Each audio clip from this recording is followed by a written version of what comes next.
Today, I'm bringing you a story that leaves no room for regrets. Do you remember the 2023 masterpiece, My Happy Marriage? It's a film that masterfully blends fantasy, action, and deep emotional resonance. This isn't just a sweet arranged marriage to true love trope. It's a profound story of mutual salvation. The most heart-wrenching moment in the film has to be the day Mio is discarded by her family like garbage. While her childhood home is decked out in lanterns and streamers for her younger sister's engagement party, not a single soul is there to see Mio off. Her only goodbye is a lingering touch on the stump of a cherry tree, a tree planted by her late mother, but heartlessly cut down by her father. The irony is staggering. Her own flesh and blood send her away to become the fiancé of a man rumored to be a cold-blooded demon. They thought they were severing her last hope, never imagining that this hell would become her only sanctuary. There is no pain quite like being treated as worthless by those who should love you most. But by the same token, there is no greater luck than finding someone who will cherish you when you've hit rock bottom. Despite being the eldest daughter of a noble house, Mio was forced to live as a servant to her own younger sister.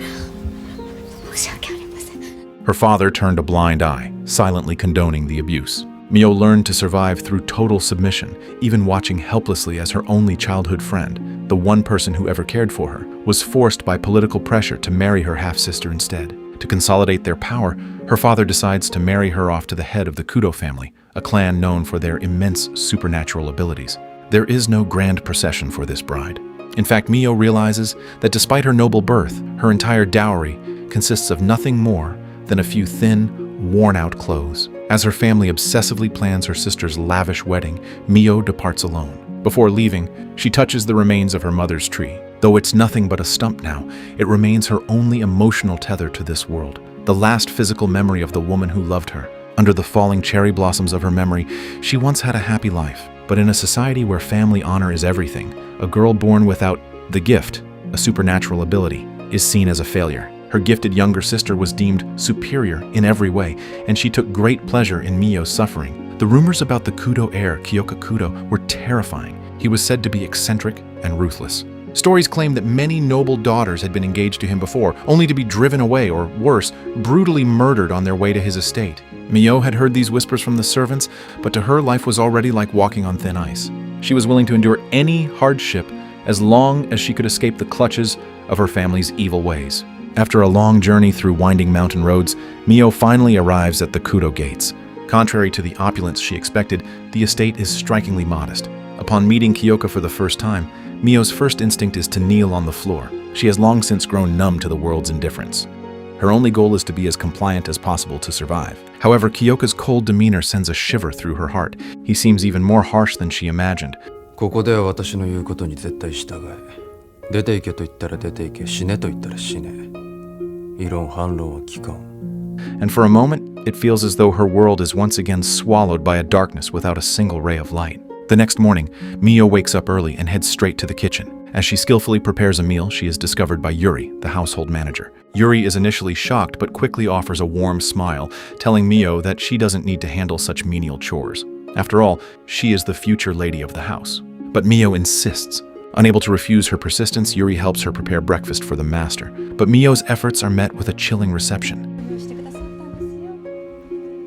Kyoka won't even look at the food she spent all morning preparing. Instead, he glares at her with a murderous intensity. Earlier that morning, Kyoka had sensed a shikigami, meaning his family was being watched. His first suspect was Mio, who had just arrived. His cold reaction immediately snuffs out the tiny flicker of hope in Mio's heart. It was exactly what she expected, yet the pain was still agonizing. Seeing this, Yuri, who had raised Kyoka since he was a child, scolds him. She defends Mio, testifying that the girl had been by her side the entire time and was far too innocent to ever attempt something like poisoning him. Kyoka remains silent and leaves for his headquarters to investigate the spy.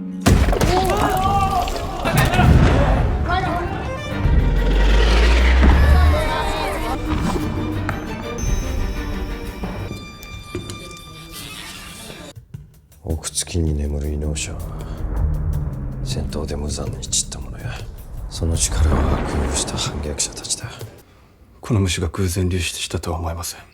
我々は何者かが奥月を暴いたと考えています。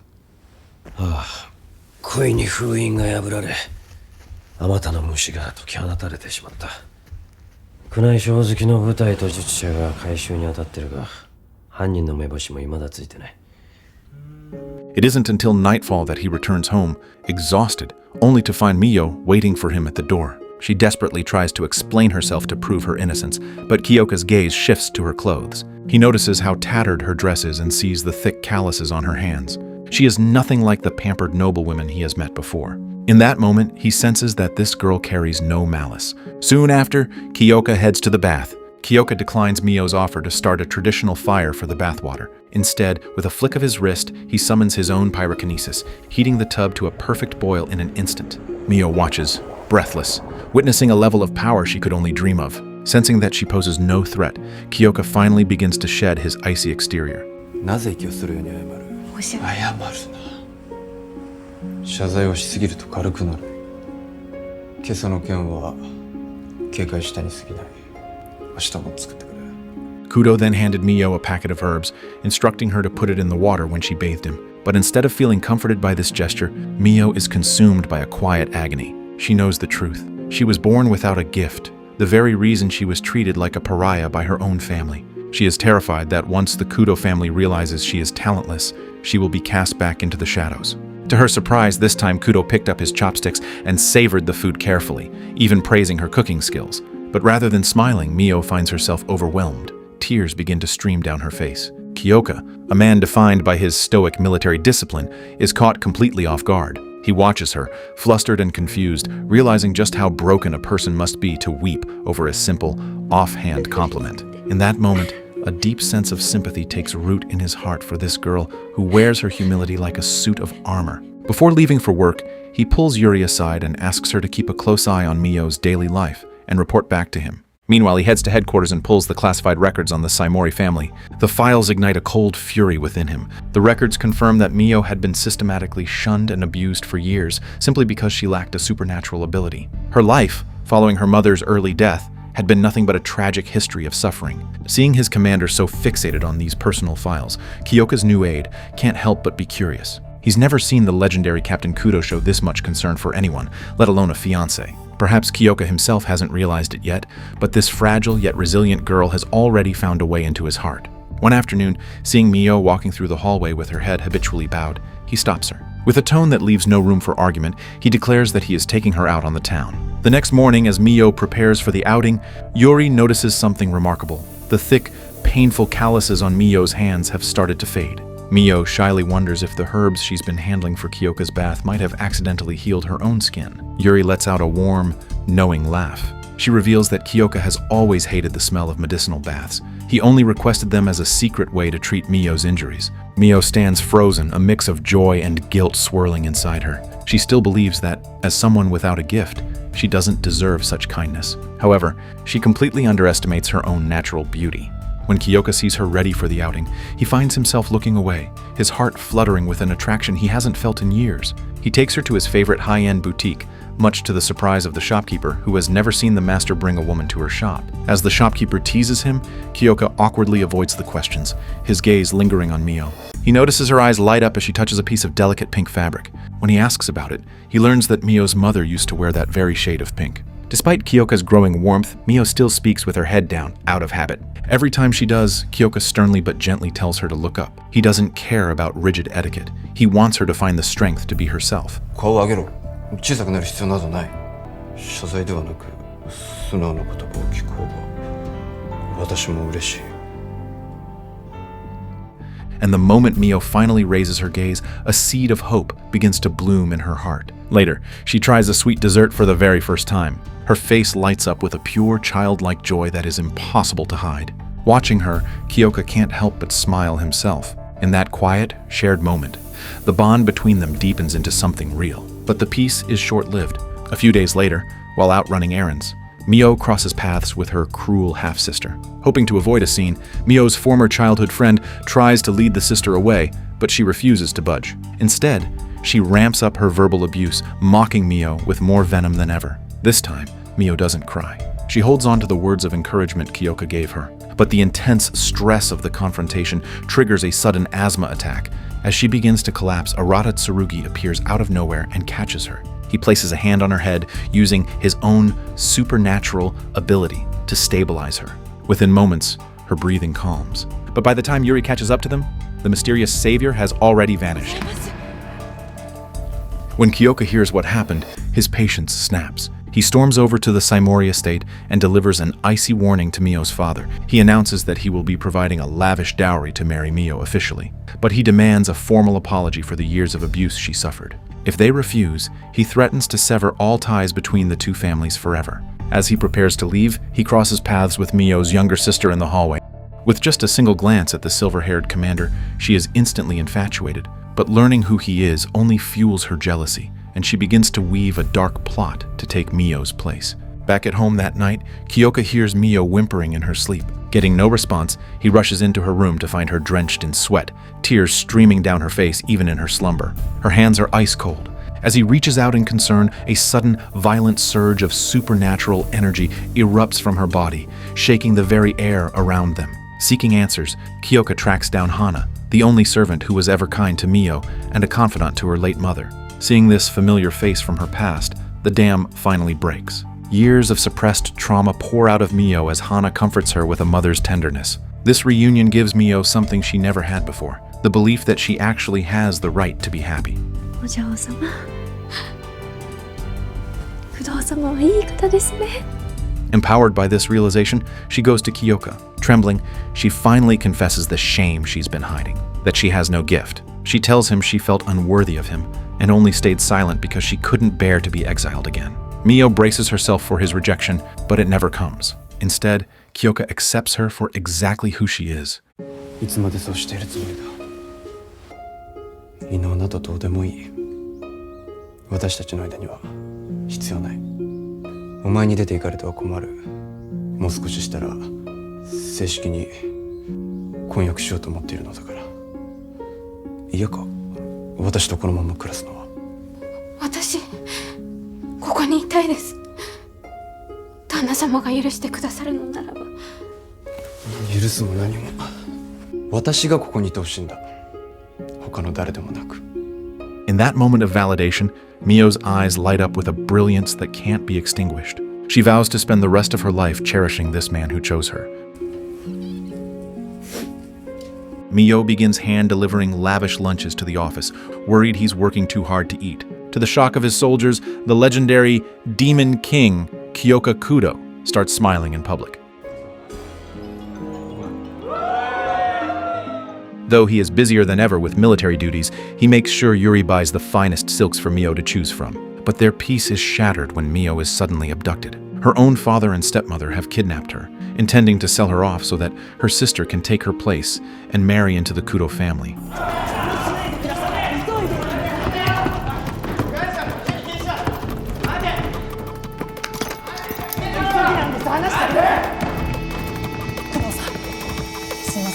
To settle old scores, her stepmother subjects her to brutal humiliation. But they underestimated Kyoka. どうします？声をかけても開けるかどうか。問題ない。He storms the Saimori estate like a force of nature, cutting through their defenses in seconds.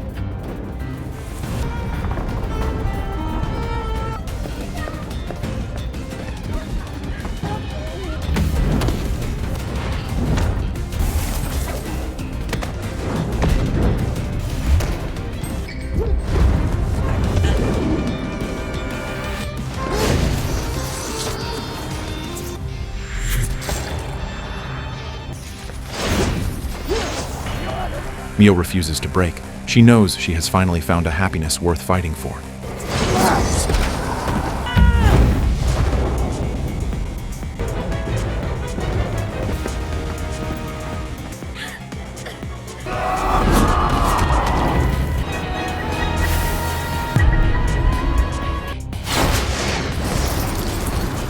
Kyoka finds her amidst the chaos, lifting her from the wreckage and carrying her out of the flames.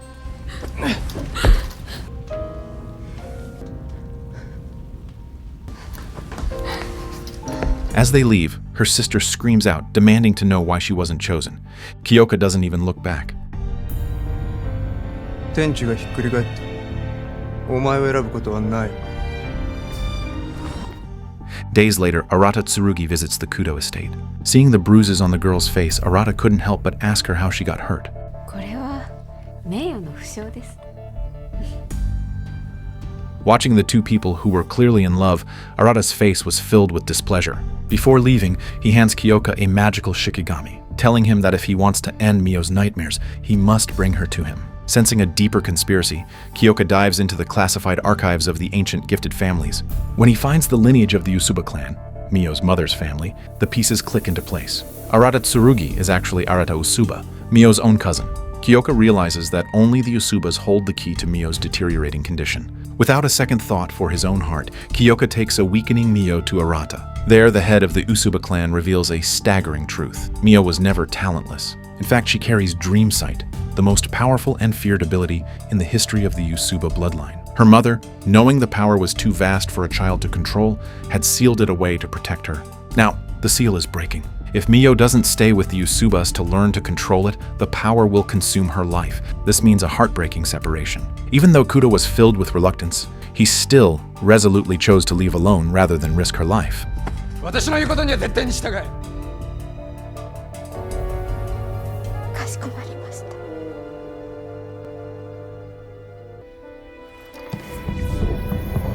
However, when he returned to headquarters, he discovered that the Special Abilities team had been infiltrated by terrifying goo worms, and the team members had been possessed and lost consciousness.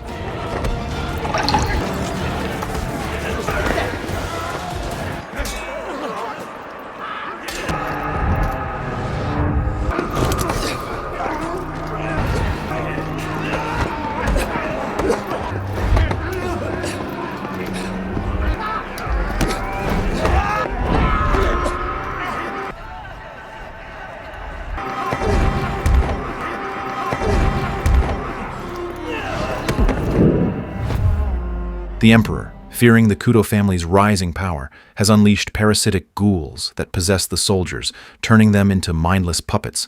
Kudo, fearing the war would harm innocent civilians, erected a barrier at headquarters. 虫だけを殺す方法がないなら、結界の中の対異特殊部隊は殺し合うほかないのです。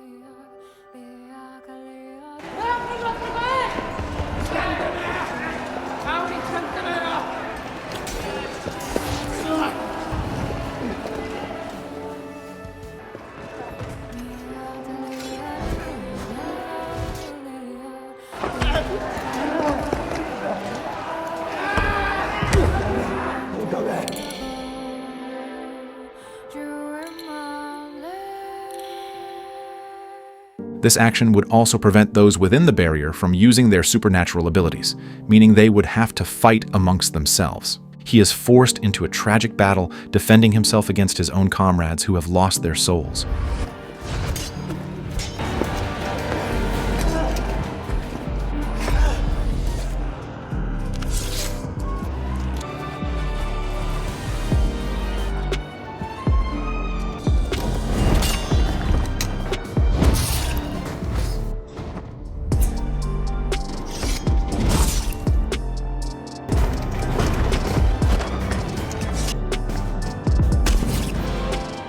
Miles away, Mio senses Kyoka's peril. Ignoring all warnings, she rushes to his side. In her desperation, she finally manifests her true power, the ability to dive into the consciousness of others. After breaking free from her restraints, Mio raced toward Kudo. Beneath the swirling cherry blossom petals, she dreamt of her mother once more, who whispered gently to her, "You too will surely find your own happiness."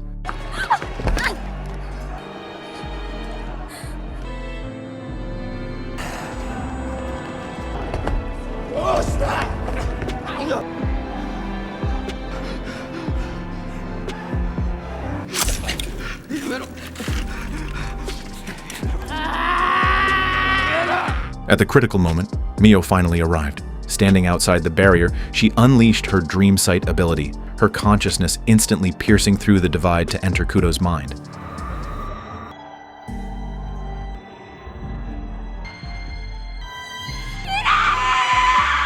Guided by Mio, Kudo's hesitation vanished.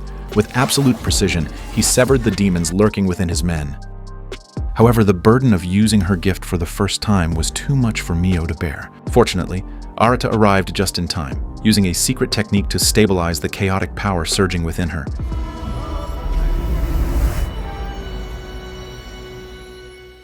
As the first light of dawn broke, the men regained consciousness.